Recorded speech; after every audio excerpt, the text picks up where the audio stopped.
এক ছিল একজন গরিব কাঠমিস্ত্রি। তার নাম করিম। সে ছোট্ট একটা গ্রামে থাকত। সারাদিন কাঠের কাজ করে যা টাকা পেত তা দিয়েই সংসার চলত। করিমের একটা স্বপ্ন ছিল, একদিন সে বড় ব্যবসায়ী হবে। কিন্তু গ্রামের মানুষ তাকে নিয়ে হাসত।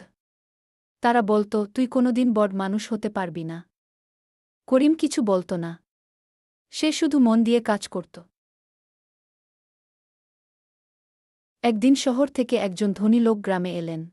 লোকটির অনেক টাকা পয়সা। শহরে দোকান আছে। লোকটি তার দোকানের জন্য সুন্দর সুন্দর জিনিস খুঁজছিলেন। করিমের সাথে দেখা হয়ে গেল। লোকটি করিমকে সবকিছু বুঝাতে লাগল। লোকটি বলে যে তার অনেক টাকা আছে কিন্তু এখন একটা বিপদে পড়েছে। হঠাৎ করে অনেক জিনিসের অর্ডার এসেছে আর সবগুলো সুন্দর দরকার। করিম বলে আমার কাছে কিছু জিনিস আছে। বলে টেবিল আর চেয়ার বের করে। তিনি করিমের বানানো সুন্দর কাঠের টেবিল দেখে খুব অবাক হলেন। লোকটি বললেন, এই কাজ তুমি বানিয়েছ? করিম মাথা নেড়ে বলল, জি, আমি বানিয়েছি গু। লোকটি খুব খুশি হয়ে বললেন, তুমি আমার দোকানের জন্য আরও আসবাবপত্র বানাবে? করিম রাজি হয়ে গেল।